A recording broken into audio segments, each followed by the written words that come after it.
Good evening, guys and girls. Happy Friday and welcome to Undercurrent. We've got a great show lined up for you guys today. Firstly, we've got Zoe, our resident fashion guru, here to talk to us about how to look great but save the pounds. So I know I'll be paying a lot of attention to that. And then she'll be talking to us about weekend away and what we can get up to on Friday and Saturday nights. Then Elle is back to join us for Real Talk, where she'll be speaking to us about film, music and a lot more. So I think that's everything in place, guys. Let's get this show started.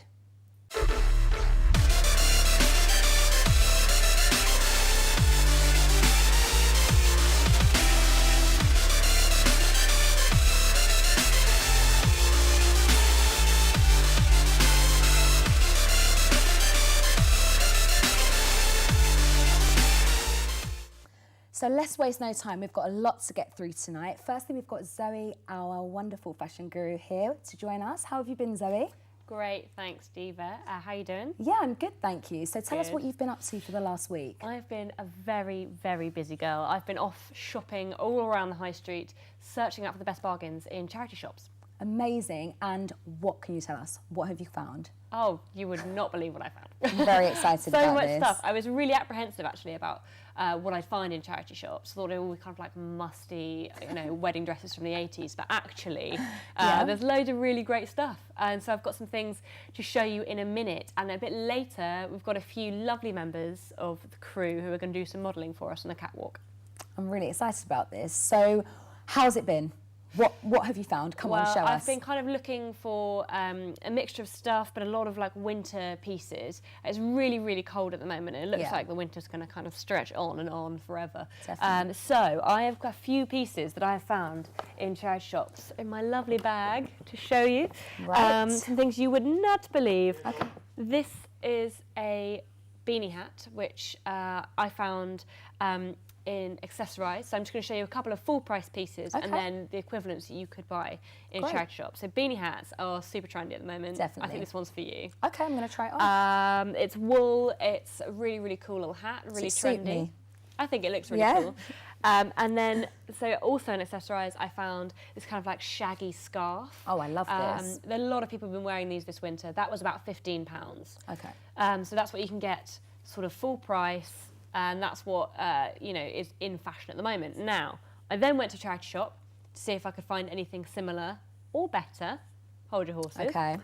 I found this great little scarf. It's more of a sort of like ornamental fashion scarf. I love that. But again, a great thing that you could wear to be warm in winter or just to accessorise with in the summer. There's loads of lovely, like gorgeous detail in there. Yeah. And that, drumroll please, was £1.50. £1.50. £1.50. See, I mean, if I saw this, I'd think it was designer or a high-end shop, you know. I would never imagine this would be from a charity shop. Yeah, well, I mean, it's almost as good as new. It may well have come from somewhere a little bit more high-end. I might just wear it, because I like it. I think you should. And then also, this is actually my favourite thing I found this week. It's a bit silly, but it's a really, really cool fur hat.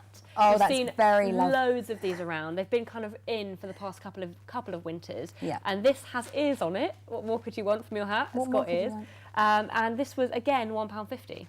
That's brilliant. Amazing. The great thing about this as well, it will look really cool sort of in festival season in the summer. Definitely. You can see us sort of like running around Glastonbury in a hat with ears. So I think you should model it for us now. I think I should do Yep. that. Yep. There we go. It looks awesome. It's so cool. I love it. That. I can't even hear. Hang on. That's great. Well, if this is what you've just, a few pieces that you're showing us, then I can't wait to see the outfits you've got together. Yeah, they will be quite amazing. We're going to go and have a look in just a minute. So while the crew are getting ready, you guys at home can obviously get involved with us as well. So on Twitter, please tweet us using the hashtag Undercurrent and let us know your opinions on the finds that Zoe has brought us in today. And text us on 87993 and, let us know your opinions. So I think the guys are ready now, actually. They're ready? We're gonna head over. Yeah. Great, so let's head over. Okay.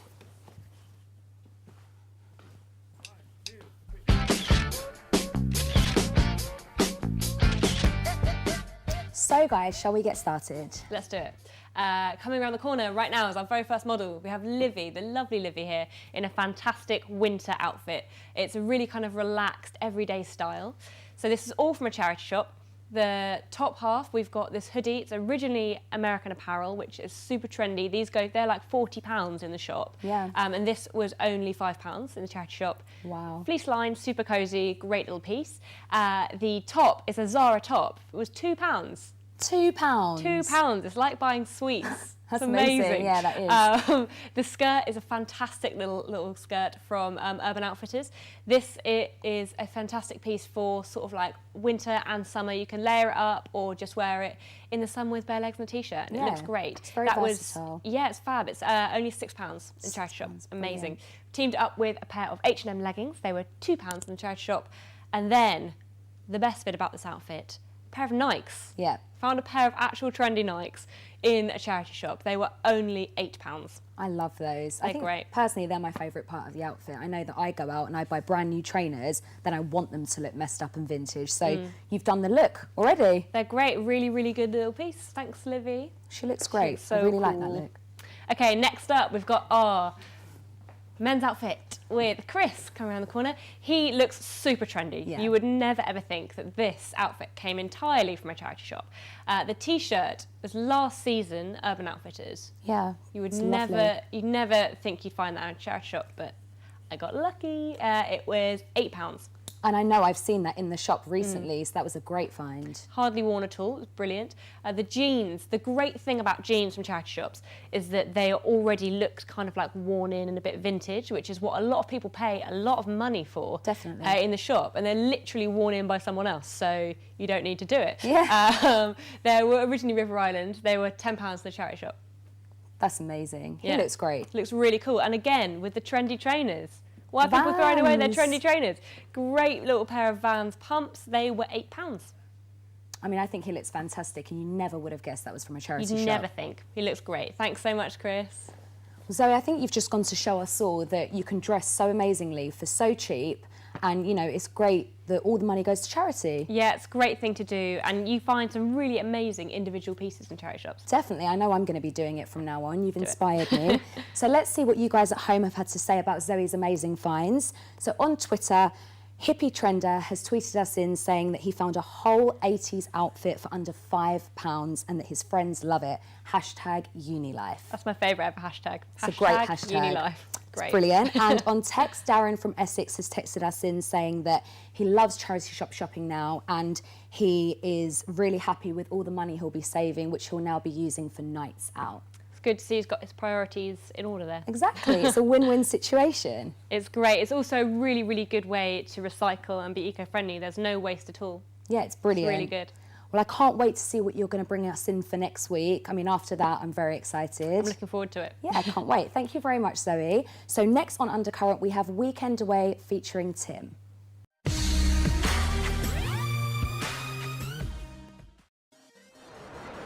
Yes, hello. And you may recognise where I am right now, but here on the streets of central London, there's a worldwide treasure hunt going on right under our noses.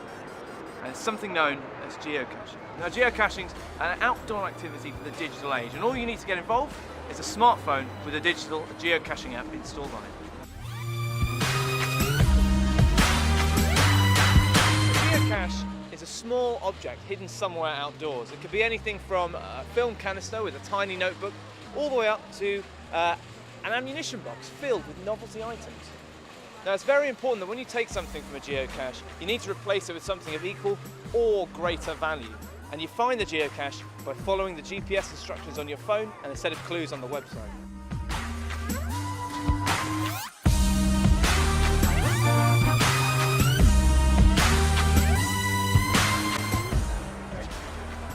Okay, now there are some rules that we need to observe when we're using geocaches.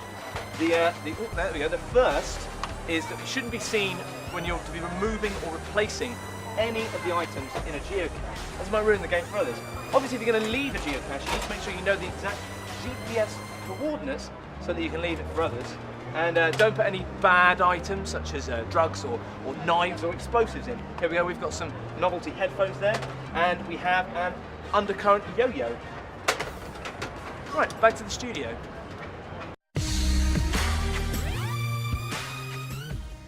Wow, so Zoe, it looked like he had an amazing time in London geocaching. He absolutely loved it. He's been looking for well-hidden boxes everywhere ever since.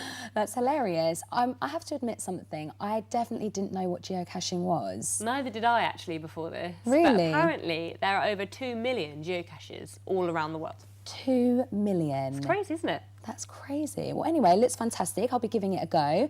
Any more news for us? Well, if you want to spend your weekend in kind of an artsy, cultural way, you can go to this amazing place I found. I met this group of mates who run their own graffiti business. Oh, excellent. So what does it entail? It sounds amazing. Well, graffiti is no longer just kind of spray painting on shop shutters and the sides of buses. Well, I was going to say, can it be a business? Well, what they have is their own warehouse space where they allow graffiti artists to come in, they practice their art, create some amazing works, and you can go in anytime, have a look at the works that have been created, and maybe have a go at graffiti art yourself. That sounds great. And, you know, what kind of work is it? Well, I've got some pieces to show you on the screen. These are some of the kind of more mainstream pieces that have been produced in their warehouse studio. This is Banksy, obviously, is a huge sort of star of the graffiti world. Yeah. No one knows who he is still.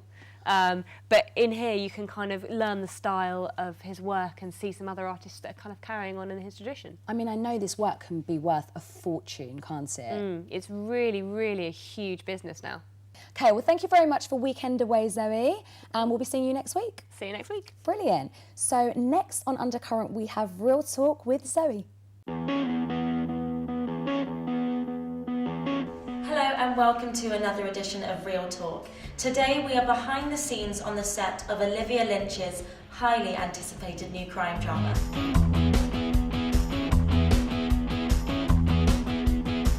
So you both previously worked together on 310 to Yuma.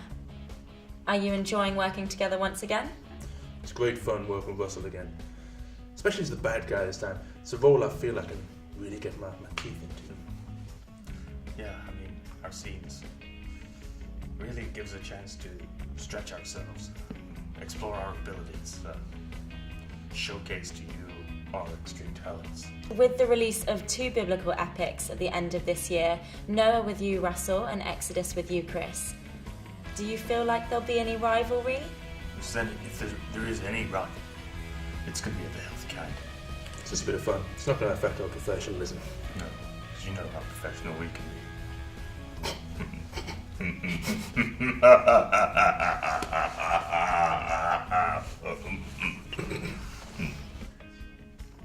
And that's all we've got time for today. But take a look at this. What don't you understand? I have no goddamn idea where the girl is. Plus, we both know that your slate's just as tainted as mine. Isn't that right, Chief? I don't think you realize the mayor's daughter's missing. All the evidence leads to you. I don't think I can guarantee your safety outside these walls. I don't think you realize who you're talking to. Thank you for watching. Wow, that looks fantastic, doesn't it, Elle? Yeah, looks thanks. amazing. So how have you been anyway? Yeah, I'm very well, thank you. And I do have some news on some other films for you. Excellent, fire away. Now, Captain America: The Winter Soldier is set to be the pick of the bunch this month. I saw the trailer a couple of months ago during the Super Bowl, and I am extremely excited that it looks even better than the first one. Really? I have something to admit though. I didn't really love the first one. For me, it was a bit slow, you know? That's okay, because I think that they have really addressed that issue. It's moving at a much faster pace, it's got some amazing looking CGI, and I have to say that the Winter Soldier as a character looks set to be one of Marvel's best in recent years. He's got a massively dark feel to him, which I'm really excited about. I mean, for me, that sounds brilliant because I feel like it's time that Marvel need a new villain, like a new exciting person to bring in. And sticking with the whole Marvel theme, please tell me that you're excited about the big news I released on Twitter earlier this week. I definitely was. I was so excited to read your tweet. So you're telling us that Andrew Garfield will be on this very sofa where you're sitting in 2 weeks' time. Yes, the Spider-Man is going to be here. It's such a big day, I cannot wait. And he's bringing an exclusive trailer of the new Spider-Man 2 film. That is going to be excellent. So we know that the next 2 weeks is going to be super exciting for us. I can't wait. And any news on the music world? At the O2 in June, one of my favourite pop artists is doing his 3rd date there. He's already done 2 dates earlier this month. Of course, it's Justin Timberlake. Amazing. Mr. JT. I know. And the reviews for this show have been amazing. They've been fantastic. And he's such a great showman. And honestly, he's a perfectionist because he already postponed his initial dates because he himself said he wasn't good enough. Wow, Justin Timberlake said he wasn't good enough. Yeah. I'm very jealous of anybody that has tickets to see Mr. JT, but you know, if you have any spare ones, throw it over our way. We'll take them off your hands. I think we're just going to keep on dreaming on that one, though. We can dream, Elle, we can dream. So we're almost out of time, but do you have time to let us know your band of the week? I do. I absolutely love the guys that I want to feature. I saw them a couple of weeks ago at a gig and I've been following them since. They're called The Three Quarters and they're a foursome made up of 3 talented guys and a singing superstar called Sophie. Now that girl can sing, she is amazing.